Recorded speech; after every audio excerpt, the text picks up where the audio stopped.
Да? І яка має так само свою цікаву історію. Скрипка, названня неправильне, да? Слово скрип, да? Она должна играть.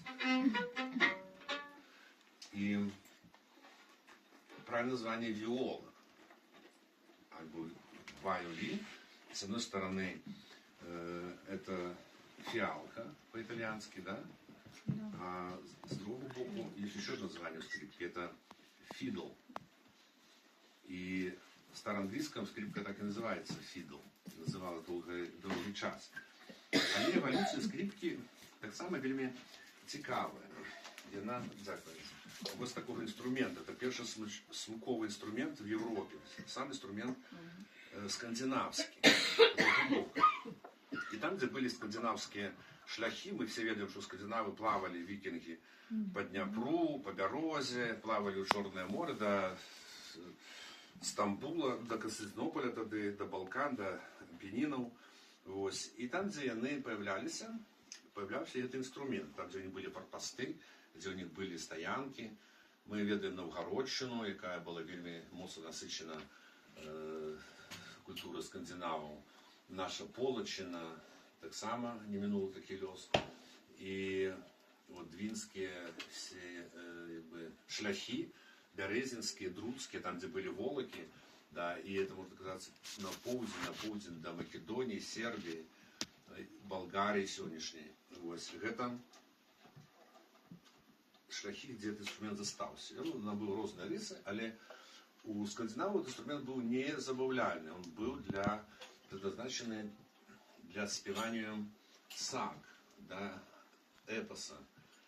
Бо хоть скандинавы уже тогда имели свою письменность, имели руничный запис, еще не появилась ни кириллица, ни глаголица. Вот.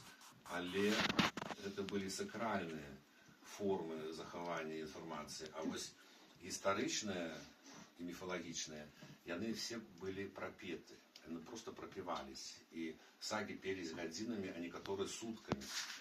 Пропевались и все роды, и все герои, які там з ким воювали, як вони там складали нові роди, як вони поширали територію, ті боронилися від ворогів. Там це вельми цікаво. А в Європі цей інструмент, він заховав більш старожитне названня, як фідл.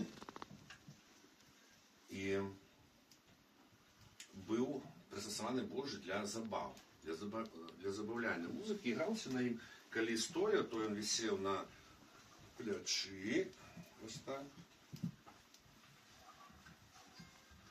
І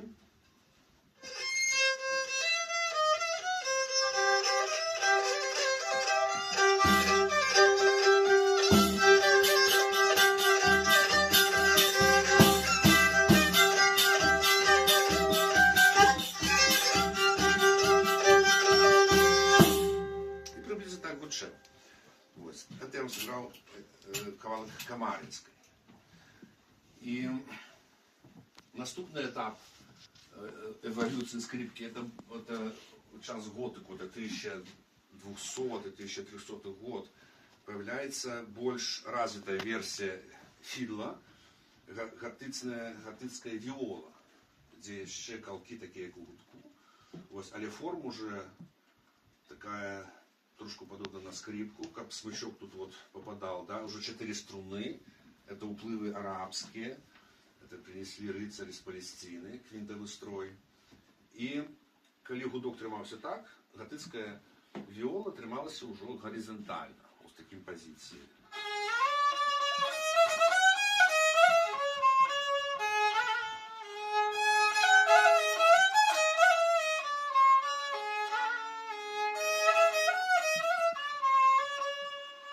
И этот инструмент попал уже у светские коды. Если гудок был больше такие друидо-народный, то виолка готическая, и она уже играла с мини-органом, с флейтой, с барабаном. И это была уже такая початки культуры в свете аристократы, у больше культуры замковой, палацовой. И Тільки під час епохи барокко появляється вайолин, або фидл. И это было связано с народжением новой философии, с философией Рене Декарта, который створил новый погляд на життя культуры в Европе. И не только культуры, и это была и психологичная, и важная такая речь, бо это была теория дуализма, когда весь свет делился на две частки, и он повинен был гармонично развиваться, и материальный, и духовный. И только через это можно было познать себе, познать свет, познать культуру, в якой ты живешь, и что ты, и волю, кто ты такие. И за основу, и за символ эпохи барокко, да, была выбрана Декартом ракушка, яка собой уявляла ось код Фибоначчи, эту спираль. Если мы ракушку распилим, да, то получится спираль. И в этой спирали скрыт код гармонии, да, код золотого сечения. Потому что если мы будем складать вертикаль и горизонталь, да, у нас получится 2 к 3, 3 к 5, 5 к 8, так без конца. Это не только в ракушке, это и в яргинях, и в подсолнечнике можно забачить, но это в ракушке это более докладно прописывается. Это одна ракушка. А вторая ракушка, от которой пошло как раз название эпохи барокко, да, это ракушка жемчужница. Ракушка, которая стала символом стиля эпохи барокко. Потому что жемчуг появлялся у тем выпадку, когда в ракушку попадала песчинка или соринка.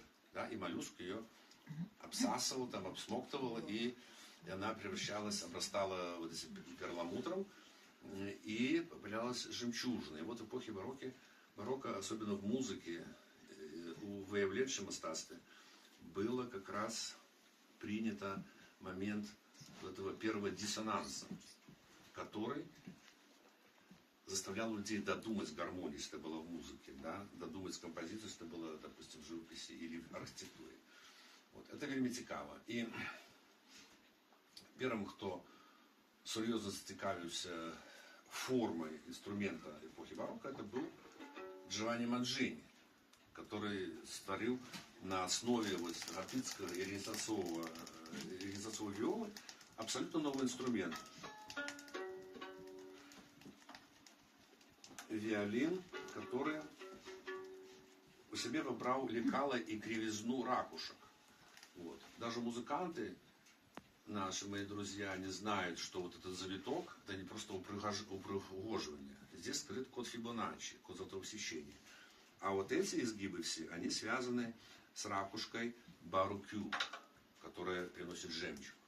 Вот. И получилось так, что у пригожей форме появился пригожий гук. Музыканты барочные имели свою позицию, стояли на левой ноге. Только стоя можно было играть. Не так, как зараз сидят в симфоническом оркестре, там что-то играют, 20 человек на стульчиках и спят. Музыкант должен стоять. Пятка должна проходить через затылок левой ноги. Вот. Позиция добраччо на плече, да? Скрипка зажималась так, чтобы освободить руку левую, чтобы она могла во всех позициях двигаться. Правая нога чуть оставлена, и вот такая была позиция.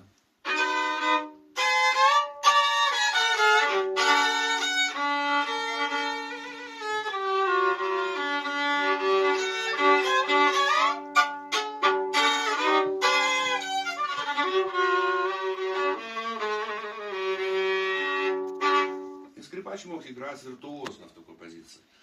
В Кремоне были и другие традиции постановки. Играли вот так, иногда на скрипках, иногда держали скрипку вот так и упирали в щитовидку практически над ключицами. Вот. Но прижилась больше такая традиция, потому что скрипка позволяла более виртуозно двигать пальцами, и можно было добираться до самой подставочки. Вот. И это дало основу новой цивилизации скриповой музыки. Появились мастера Амати, Никола, Андреа, появились школы в Италии, потому что это все Италия уже была. И праз Францию, Германию скрипичная традиция игры и выраб скрипок дошла до наших земель на тот час. А мы зараз скажем про 1530-е, 60-е годы. Вот. Тогда у нас тут было что? Было Великое княжество Литовское со столицей у Вильна. И Віленская школа, она была вельми уплывовая на всю территорию Литвы. Вот. И такие музыканты и майстры, как Балтазар Данкварт, маловядомый, на жаль, в нашем свете, это был, он был в те часы больше слынный, чем Страдивари, который родился про 150 годов только. И он робил скрипки на всю Европу. Там испанский король чекал там полгода, покуда ему зробить скрипку, что стоял в колейце. Вот. Это, и скрипки назывались Данквартовки. От Данкварта. Вот. Дон Кварты. Хозяин кварты, да? Вот. Ну, это цікаво. Конечно, школы мы згубили эту часть своей цивилизации, культуры и истории про то, что відбувалося у Полоцку, у Мстиславлі, у Могильові, до речі, які були школи, де робились тербани, робились віоли да гамби. І Пінськ, нельга минуть, де процвітала якраз у нас цивилизация эпохи барокко. И эта цивилизация, на жаль, не зарезоновала в умах политиков початку 20-го століття і була отринута ставка створення того ж самого БНР, і вона була зроблена на вязкових людей, на вёску, на народне мистецтво.